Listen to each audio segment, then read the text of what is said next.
Coming up on Mountain News at 5:30, 2 people are still in the hospital after the mass shooting earlier this week in Louisville. Plus, one local volunteer provides Easter meals to folks in need.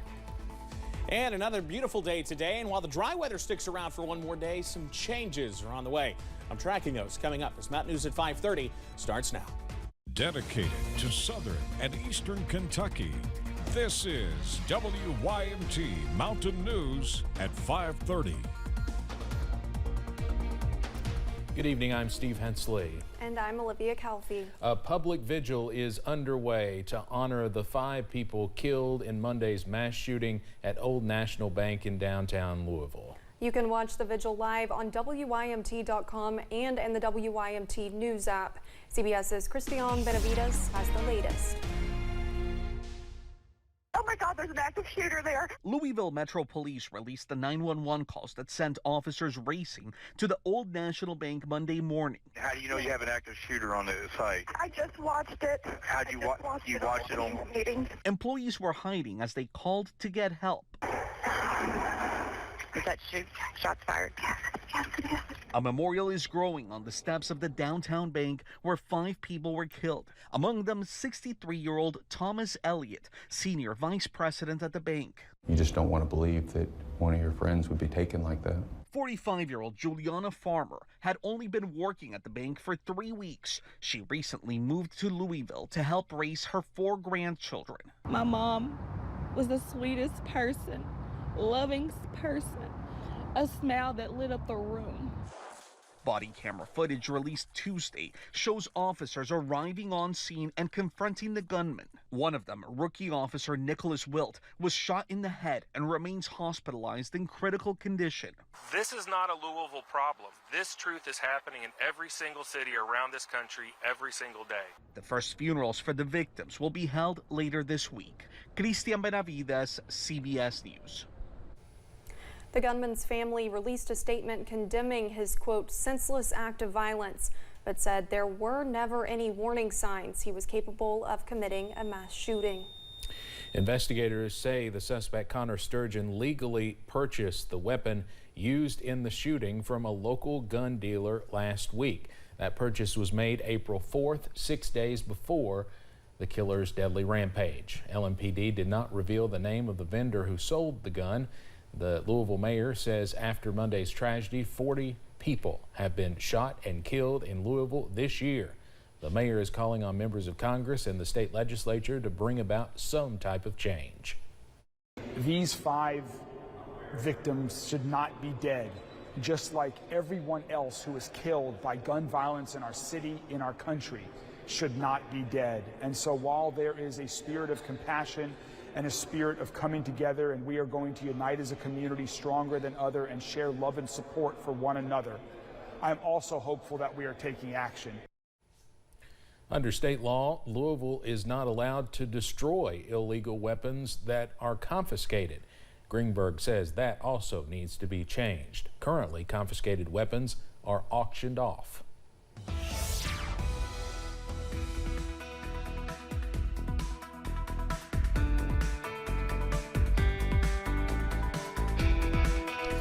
Well, a quiet day weather-wise all around the region. More sunshine, more warm temperatures. It really was a really nice day to be outside. Here's our view from Buffalo Mountain in southern Perry County. 77 as we look through the trees. Looking pretty nice out there this afternoon. Current conditions out there, we see those temperatures. Middle and upper 70s, knocking on 80s door out there. And your forecast first as we head through the next 12 hours. Warm this evening, dropping off into the 50s as we head into the morning hours. And that's a sign of things to come with some milder air on the way. I'll have the details on when some of that arrives and when we could see a few more showers working into the forecast in a few minutes. Olivia? All right, thank you, Evan. Kate's Food Tent has served thousands of free meals to those in need since the July flood. And as WYMT's Keaton Hall shares with us tonight, the need for more help in the area is still high. Berlice Sloan has been coming to Kate's Food Tent for months. A flood survivor, Sloan relies on the free meal that the tent offers. We lost everything. The home is there. We had to rebuild. We had to start over from ground up. Sloan is one of hundreds who utilize the free meal tent in Hyman every week. The line around the block, a reminder of the continuing need for flood recovery and support from Kate Clemens' food tent. And she become my family because she has helped us so much. Just giving us food means a lot. The churches come out, but I come here every day and get food, through the week. On Wednesday, Kate's food tent celebrated Easter, providing ham dinners to those in need. I have a big family anyway, but 20 people doesn't compare to 1,000, so just being together and coming together as a community and a family, it's just magical. Clemens says holidays like Easter are a reminder of why she helps and how much the community still needs it. The need for food hasn't gone away. It's still as strong as it was the day of the flood. So I'm thinking how to elevate the program. What is the next step? Clemens says she's always in need of food donations and volunteer support. In Hyman, Keaton Hall, WYMT Mountain News. Kate Clemens' nonprofit Roscoe's Daughter has partnered with Food City. The grocery store is currently accepting donations for food bags, which will go to support flood victims in the area. In a report released earlier today, the Consumer Price Index revealed inflation levels dropped last month. It is the 9th month in a row inflation has fallen. Prices are still high, even though economists were expecting worse. They increased 0.1% from February, and in the last 12 months, ending in March, prices went up 5%. Economists were predicting an annual increase of 5.2%.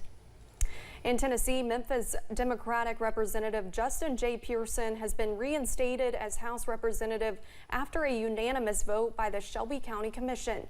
Pearson and another House member, Justin Jones, were expelled for knowingly breaking House rules, disrupting business for more than an hour on the House floor, and protesting for more gun control with a bullhorn. Earlier this week, Representative Jones was reinstated via a unanimous vote by the Nashville Metro Council. Vice President Kamala Harris was planning on holding an interagency task force meeting on reproductive rights at the White House today. It comes as the Biden administration is set to propose a new rule aimed at protecting the privacy of women seeking an abortion. The policy would prohibit the disclosure of protected health information by regulated entities such as health insurance companies, providers, and others, specifically in regards to an investigation against a person who either seeks, obtains, or provides reproductive services. Right now, the guidance protects the privacy of patients under certain circumstances, but officials say they found some providers fearful about following the rule when subpoenaed. The White House National Security spokesperson says President Biden's visit to Ireland is personal, and he is proud of his role in supporting the Good Friday Agreement.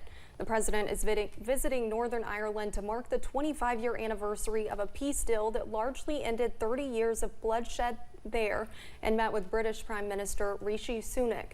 President Biden, who speaks proudly of his Irish roots and frequently quotes Irish poets such as Seamus Heaney, is spending 3 days in Ireland, where he is addressing the Parliament in Dublin and is visiting his ancestral homes on either coast.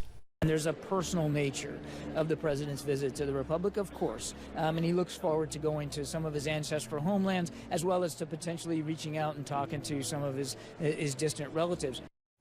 Kirby also says the United States has no greater ally than the United Kingdom, and that Sunak and the president had spoken about the close relationship the two have with each other. Coming up on Mountain News at 5:30, a consumer watchdog group finds complaints against credit reporting agencies are on the uptick. More on how you can avoid running into the same problems. And some showers are in our future as we draw the curtain on this work week. The full breakdown coming up after this. WYMT News app offers alerts on breaking stories as they happen.